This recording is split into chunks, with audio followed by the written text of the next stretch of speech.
Wireless networking. In this nugget, we talk about wireless security, or as some would say, wireless insecurity, because it's not that secure, especially if you're using default settings on an 802.11b wireless network. And that's one of the security problems. We'll have 802.11a, b, and G, G probably being the best of all of them. But B, there's a lot of those B wireless access points out there with a myriad of problems, especially with wired equivalency protocol. Well, you can secure a wireless access point. I talked to you about some ways of being able to do that, and then I show you hackers' tools that can crack that all apart. No, actually, there are some secure ways of securing a wireless access point and some secure authentication mechanisms that you can use as well, and I'll conclude with a discussion of those. All right, now as we get started here, one of the first things I just want to point out, and I don't want to exhaust this, is a wireless standards comparison. This is an important certified ethical hacker objective. Now, I've seen a lot of people come up with these elaborate charts with very specific details and lots of technical data about each one of these wireless standards. Let me just make it simple for you. Just know this information. This is kind of pretty much what a certified ethical hacker would need to know. Know what frequency something occurs on. For example, 802.11a uses the 5 gigahertz frequency. 802.11b uses the 2.4 gigahertz frequency, as does 802.11g. And it's kind of funny about that because if you have wireless networks in the 802.11g range, and you also have those cordless handheld phones, you might run into a problem with that because a lot of those cordless phones operate on 2.4 gigahertz as well. And in fact, my wife, a while back, she was telling me, you know, whenever I'm on the phone, all my calls seem to get dropped. They just drop for no reason whatsoever. I was like, oh, yeah, sure, whatever, you know. And I never talk on the phone anyway, so it didn't matter that much to me. But she kept complaining about it, and so finally I decided, okay, I'm sure that's true, I'll listen to you. After a little investigating, I realized, well, I'm using G networks, and I got 2.4 gigahertz phones as well as wireless access points. And it turned out that as soon as my wife would walk to a part of the house where our wireless access point signal was the strongest, she'd get kicked off the phone.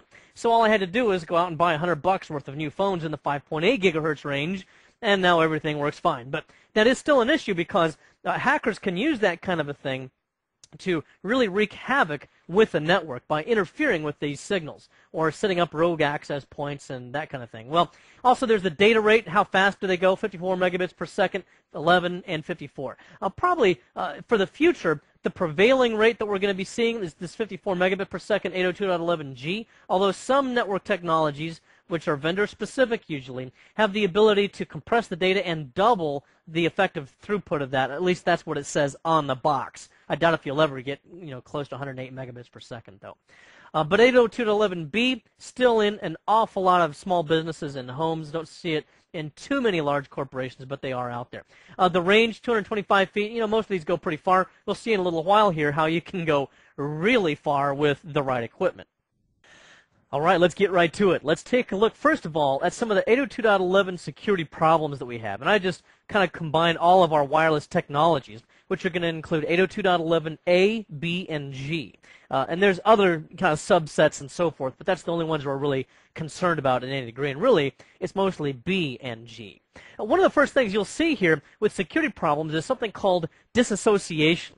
This can be a legitimate networking problem that's misconfigured, or it can also be a malicious network attempt for a man-in-the-middle attack. Let me show you how that works. So I've got a wireless access point here, and I've got a wireless access point here. In proper configuration, you should have these either for the same company, for example, and you want users to be able to associate with this access point, and then they're walking to the conference room and they get closer to this one. You want them to transparently associate with this one instead, because it's closer, it gives them a better signal, right?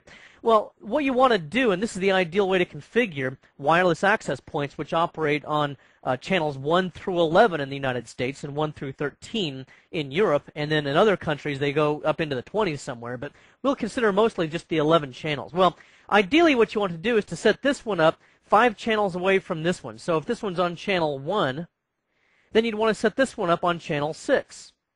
And then if you had another one somewhere else in the network, you'd set that one up on channel 11. The reason why is each one of these are actually just a few decimals away, point decimals away from the frequency range. So channel 1 might be, 2.437 gigahertz, and channel 6 might be 2.482 gigahertz or something like that. So they're just far enough away in terms of the bandwidth, or rather in terms of the gigahertz range, so that they don't crosstalk one another and interfere with one another's signals. Now, here's the problem with this.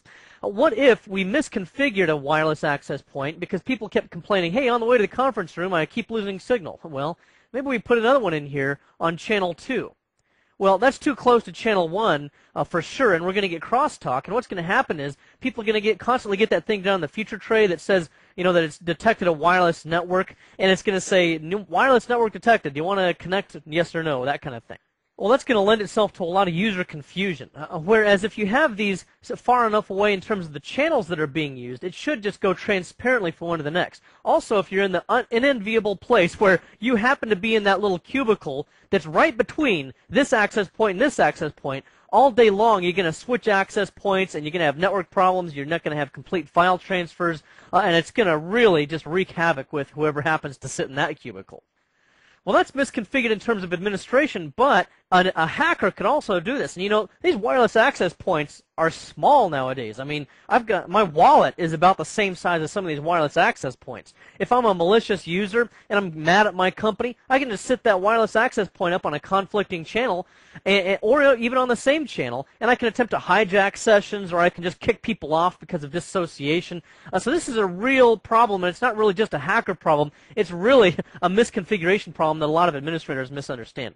Also, one thing you should do with your access points if you want a good configuration, I'll remove the bad one just to make this clear. For a good configuration, these should both have the same name. So if the name of the wireless access point, the SSID, is corp, then I should configure that on both of these wireless access points to make the transparent difference between the two of those, so that when users go from one to the next, they don't really see any disruption. A big part of this as well that's a problem is there's no user-based access. And again, this is all kind of out-of-the-box settings for wireless access points. There's ways of fixing a lot of this. But out of the box, this is a problem because you can't just say, I only want my wireless access point to be used by people in my company, or by Bill and Joe and Jim, and anybody else will be denied access to this wireless access point. In fact, let me go ahead and give you an example of this, how this works. This is a diagram that I've used in a lot of different things that I've taught, but it's really interesting. This is from the University of Kansas, and they did a ward driving study on their own campus. Ward driving is where you simply go around with a laptop or a wireless access point detector, and you try to find wireless access points and try to see how far out they will reach in their signal. Well, you can see here that they have wireless access points identified by these various asterisks, and each one is identified in these lines. For example, this red one, you can go clear out along this red line, clear out here into the parking lot, where some hacker is sitting out in his car over here, and be able to get signals from this red wireless access point. So you could intercept traffic, you could attempt to decrypt keys, and all this kind of stuff, and without anybody being any the wiser. And it's made hacking a lot easier for wireless, because instead of having to sneak your way into the lobby and social engineer your way into a cubicle and plugging into somebody's Ethernet drop, well, and being potentially caught, now you're just sitting outside in your car, in your little Yugo, and you're sitting out there capturing packets out of the air. Nothing wrong with sitting in a parking lot, right? So what's the big deal? So in any case, you get an idea for how far out this goes. I don't really have a scale for this, but you can kind of use the cars that are out in the parking lot as an idea for scale there. And it goes way out, and I don't even have the whole picture in here. It goes even further out here than what we see. So you can see you go clear out to this road and still get signal. In fact, I just remembered this. I went to DEF CON last year, and this is a hackers conference that usually goes on in the summer in Las Vegas. Yes, I went strictly for educational purposes. Anyway, I went to DEF CON, and every year they have a Wi-Fi shootout where they try to see how far away you can go with your signals before your signal drops off. And they're looking for full signals at least 11 megabits per second. Let me see if I think they still have this website for this. So let me check it out. I think it's at www.wi-fi-shootout.com. See if it's still out. There it is. Okay, this year they broke all previous records. Look how far they went. 125 miles. So you can go quite far with these things. And I actually, met a couple of these guys. They probably don't remember me. I just kind of chatted a little bit with them.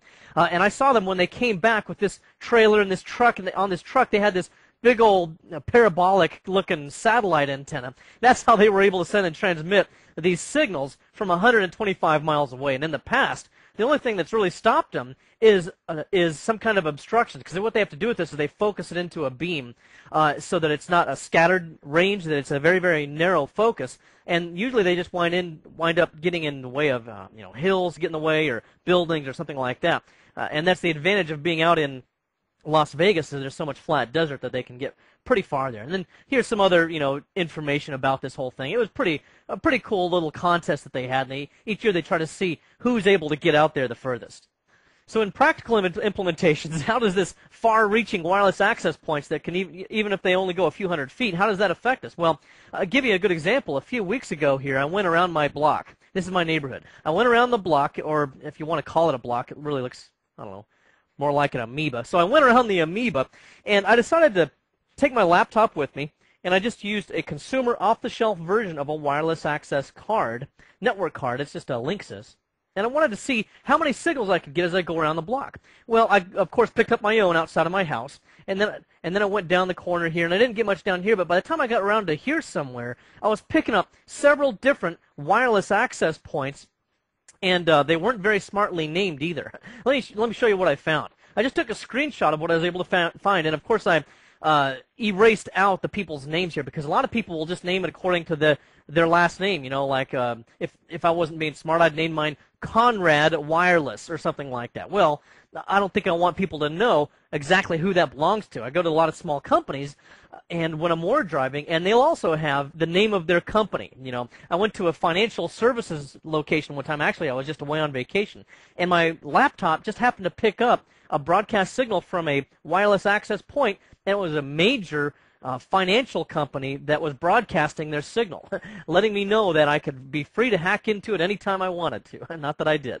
So anyway, you get the idea here, and only one of these had any kind of security on it. And you can see this is a Windows XP settings here, where you can see what kind of wireless access points you're connecting to. And even though the signal was weak, remember I was just using the one that was by default with my Linksys network card. I could have goosed that and increased the strength of that in a number of different ways. So only one of these was security enabled. That probably meant that they had WEP turned on, wireless and wired equivalency protocol, or they had some other method chosen there. I didn't really explore it much more than that. Any of these others I could have easily connected to and just become a freeloader. I could have gotten free internet access, so that instead of paying $50 a month for my internet access, which by the way is actually worth it because I get almost 10 megabits per second on my cable modem. Oh, I know you're jealous of me. Anyway, I could connect to one of these guys for free. It wouldn't be very fast, but if I would improve my antenna, it would at least be free. As I was thinking about the weak signal that I was able to use with my Linksys card, I wanted to point out that if you really want some signal strength that's got easy portability, you can get this Cantenna. And this thing, you can buy it for $50, and it gives you an extremely focused signal that you can point towards, corporate buildings or neighborhoods or whatever it is that you want to connect to. And by the way, if you order online, you get to talk to this really nice-looking girl here. So in any case, just go ahead and order one of these things, and you can really get yourself some good range out of this. Anyway, I don't know how far it reaches, but it does definitely give you better signal. Also, another thing to think about with this sort of stuff, by the way, is that you do eavesdrop, or if you do ward drive, think carefully about legal implications if you get caught. So be very careful about this kind of thing, because there may be FCC issues if you rig up an antenna of your own with your own kind of configuration. Well, that could fall awry of certain FCC regulations. Another problem with wireless access points is you don't have any centralized authentication, accountability, or authorization. So there's no central way to keep track of who's accessing what and whether or not you're a legitimate user, and a way to collect all of that information and put it all in logs and that kind of a thing. And again, all of this stuff that I'm talking to you about is just out-of-the-box configurations. There are ways to fix this, but our main point is how to break stuff, not how to fix it here, right? Also, there's RC4 attacks. Remember, RC4 is an encryption algorithm, which, and honestly, on its own, it's not that bad. Some people have, criticized it for different things. And you have to actually be a high-level mathematician in a lot of respects to be able to analyze it. But overall, really, RC4 is not that bad. It's just if you implement it wrong. In the case of wireless access points, particularly 802.11b access points, 802.11, that's supposed to be a .b wireless access points that use wired equivalency protocol, well, you can use a 40-bit or 128-bit initialization vector with these, and it combines the initialization vector with an RC4 encryption and a specific password that you specify to be able to encrypt the payload. But there's still information besides the payload that can be derived out of this traffic, and that's why a lot of guys like to war drive and pick out packets, because if they pick out enough of these packets, they're able to reconstruct enough information so that they can decrypt the data. And we'll talk a little bit more about that a little bit later on. But that's the real issue, is where people think they're secure using 802.11b, but they're using WEP, which is really not very good security at all.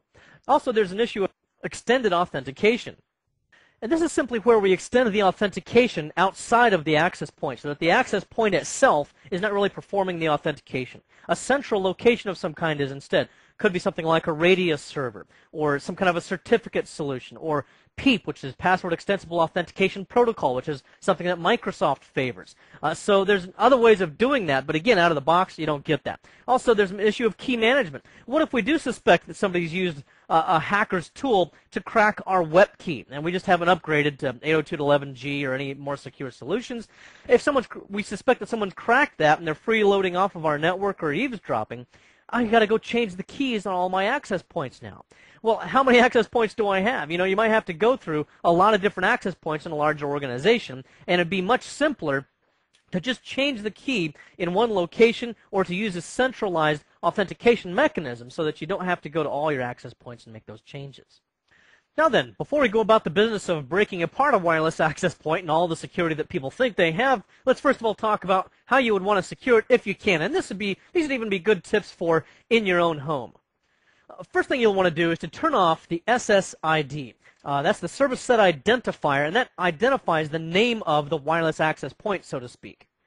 And it's that gives humans the ability to see a wireless access point. It identifies itself, and usually you get some kind of little word balloon down in the tray area down in your Windows XP system that will say wireless networks found, and it will identify which ones it's found, and you can then choose to connect or not. And in fact, I'm going to go here and show you a lot of this stuff.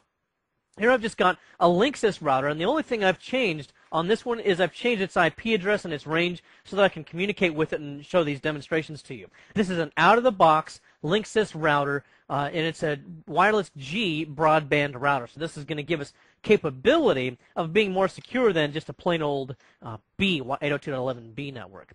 In any case, if we go to the wireless settings here, then what we'll see is that we have the ability to change the SSID. And actually, I just decided to, offline here, I just decided to change it back so you can see what the default IP address is with the Linksys devices.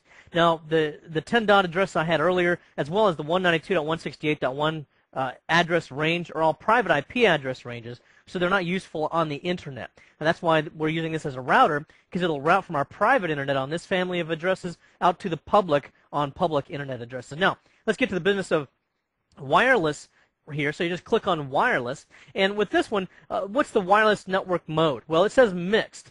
I could disable wireless altogether if I'm using this only as a router, or I could use B only, a bad idea because of the security vulnerabilities there, or G only. Now with G only, I'm going to improve my security outlook here, but you have to have some other infrastructure in order to make that work the best. Since we're talking primarily about weaknesses with B, I'll just leave it on B for now. But this is another big weakness where the wireless network name is Linksys. So as I was driving around my neighborhood, several of the other devices that I saw out there, a couple of them anyway, were just named Linksys, and I could identify them easily that way.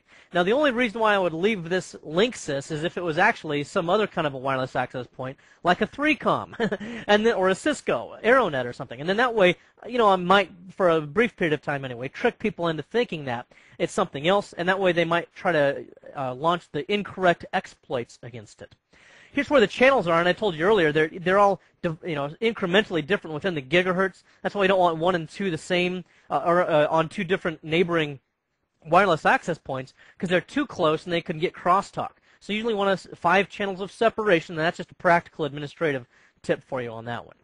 Then whether you have the SSID broadcast or not, I disable this because it makes it not easy for people to pick out. For example, if I disable it and someone war drives around my block, or my amoeba, as I mentioned earlier, then it's not going to be obvious. There's still ways of detecting it.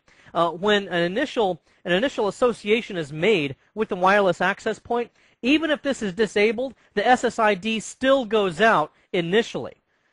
So someone who's got the tools to do the packet capture will potentially be able to still figure out the name of the SSID. Another weakness with the Linksys, by the way, if you can identify the SSID and you're trying to do some war driving, is that it just uses the default admin password as well. The default password is just admin. You don't even need a username, in fact. If you enter one in, it doesn't matter. You can just enter in whatever username you want or leave it blank. As long as you enter in a password of admin, you're in. Of course, you can change that, and of course, you should. Now, by the way, I'm doing this with the Linksys because they're common and they're pretty much just ubiquitous, but you might have some other brand. You might have a 3Com, you might have a D-Link, whatever it is. They're all similar in the kinds of settings you can configure. Your settings will look different, but they're all similar. The security mode is disabled by default, which again, pretty much just opens it up to whoever wants to gain access. But the big thing here is WEP. This is probably still the largest distribution of access points is going to be 802.11b access points using WEP. Notice that I can use 64 bits or 128 bits. It's not really 64 bits or 128 bits. You might have heard other people say, I thought it was only 40 bits. That's because 24 bits are used for other information in this. Same thing is true with this one. 24 bits here are also used for other information. It's not really quite that long, mathematically speaking, but what you'll do then is you'll enter in a passphrase here, my secret word or whatever, and you generate it based upon the RC4 algorithm, and it generates certain keys that you can use in this. And then anybody with any one of these 4 keys will be able to connect to this wireless access point. Now, the better methods, and we're not addressing these in total right now, but would be something like using a radius server. With the radius server, I enter in the IP address of my radius server. The default radius port is port 1812, and then we have a shared key to transmit here as well, but the advantage is here it authenticates my authenticates my wireless access point, and then once my wireless access point has been authenticated, I can pass through user authentication to be able to access that wireless access point. So it's a much more secure method. This would mean that I would be able to limit my wireless access point only to Bill and Joe and Bob and Sue and or people within my company and not just passerby.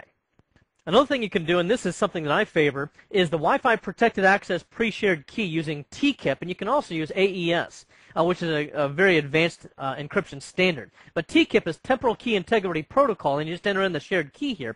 But even though here we're using a shared key that we configure on our wireless access point, the advantage is this key generates fresh I think it's every 10,000, or rather every 100 kilobytes. So it starts off using the same shared key, but then it generates new all the time, and it's very difficult for a hacker to track down that way. Also, Wi-Fi protected access using a radius. You can also use a radius in this whole sequence as well for added security. Of course, that would require that you also have a radius server. This would be more of a corporate solution, in which case they probably wouldn't be using a Linksys anyway. They would be using the actual Cisco AeroNet wireless access points in all probability. Now, some people decide, hey, I'll just use a wireless MAC filter, and I'll enable this, and you can only get access to my network if you happen to have one of the MAC addresses that I enter in here, and you just have to manually enter them in. And if you've ever had to enter in MAC addresses, you know how fraught with typos that can be, and what a hassle it is. So anyway, you enter in all 20 people, or however many that you want to use here, and then you save the settings, and then only people that have a MAC address that matches this list will be able to gain access to it. Now, do you remember a tool I showed you a while back where you can fake the MAC address you have? It's called SMAC, S-M-A-C. Google for it and you'll find it.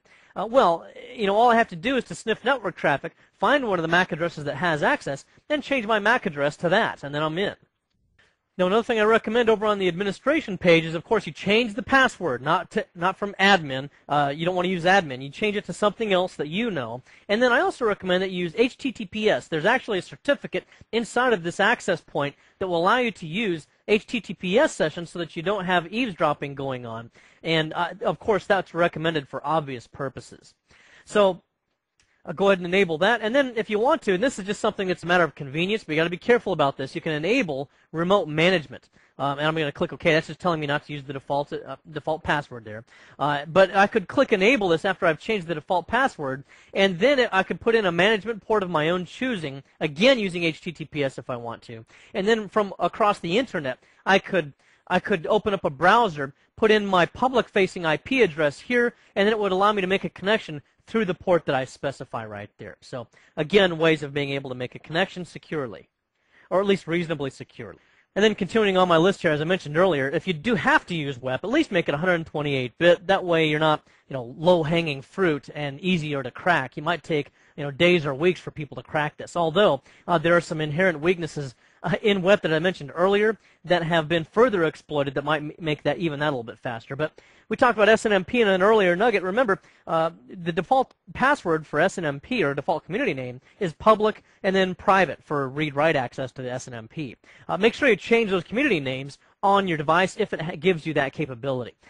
Use HTTPS, as I just pointed out in our demonstration a moment ago where I showed you the browser with my router showing that to you. And then secure your clients. And by that I mean the software clients. So let's say you've got some laptops out there with wireless access points on, wireless access cards in them. Well, a lot of times those cards will have a vendor-specific utility that turns on the card and loads its driver, and it has an interface of some kind where you can enter in information about that card so that you can specify which access point it connects to and so forth. Well, just be careful about those clients because some of them are not secure. And they may cache the passwords and so forth in a file on the local hard drive that's something like Kane, or that Kane enable utility that we've looked at in the past. Something like that has got a very good password cracker, and it's able to crack local passwords. So, be careful of that kind of thing. Then there's also MAC filtering. We talked about that. You can make sure that only people with certain MAC address access your device, but that's easy to trick once again, and so don't depend solely on that. And then be careful of, again, those rogue wireless access points, and I'll show you how that can really throw something in the works. So if you'll forgive my crude drawing here, this is an example of how it is. So let's say that this is the internet out here. This is a firewall that I've got protecting my corporate network right here. And I've got servers and workstations and so forth throughout this thing. I know these look like little Lego pieces, but actually that's supposed to be a desktop PC, and this is a server. But anyway, I'm secure. I'm behind my firewall. We really have a good IT department. They keep an eye on things. They keep all of us all patched up with the latest protections for viruses and all that kind of thing. However, over here in this group, we got a series of engineers here that are pretty technically adept.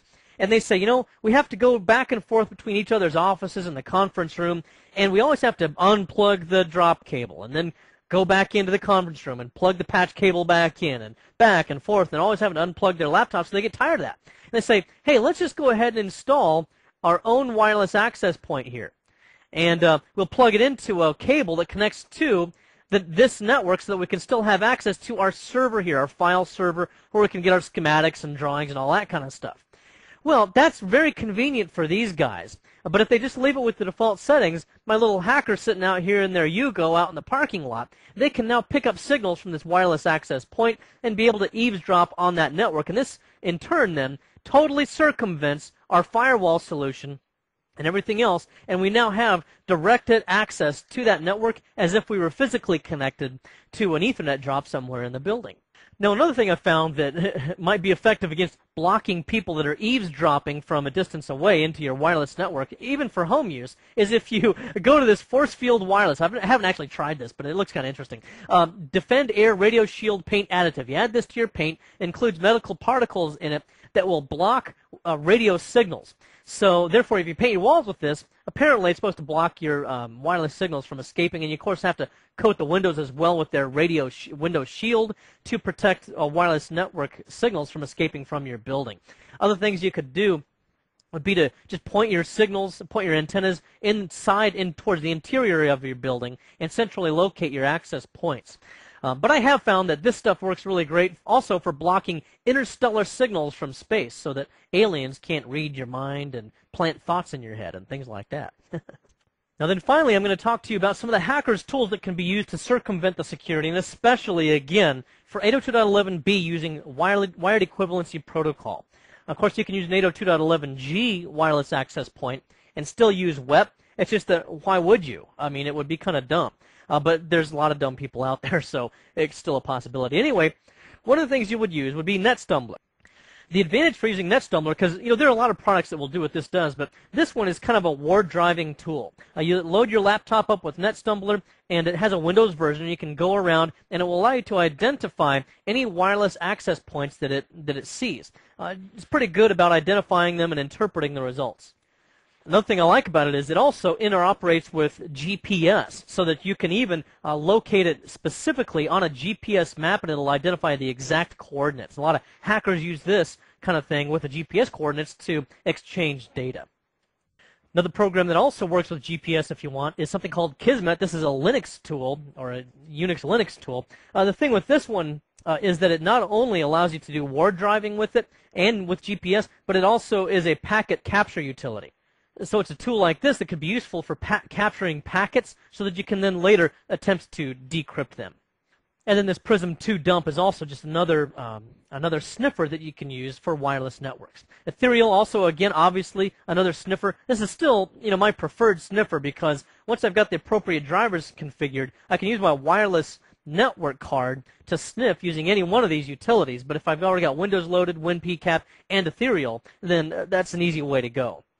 Now, another Linux utility is AirSnort. This is the one that's really gotten the notoriety. This is one of the premier packages, or at least the first packages that was made, that allows you to decrypt or crack apart the WEP keys. Now, depending upon how it's used and how many packets need to be exchanged, typically it can take millions of packets to be exchanged before you gather enough data to start cracking apart the wired equivalency protocol packets in the password. So you do have to be a little bit patient sometimes. You might need to camp out outside of a building for a while, just doing nothing but capturing packets. It could take a little while. And of course, it's going to be easier if it's using a word list and a dictionary attack of some time to crack that apart.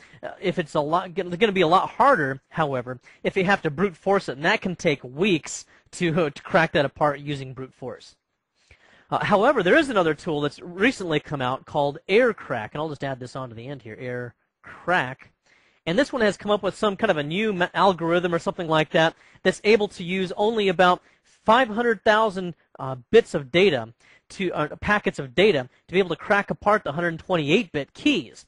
Now, in the past, for something like AirSnort and other utilities to be able to crack apart the WEP key, it can take millions of packets. Now we're down to maybe around 500,000 to be able to crack apart the key.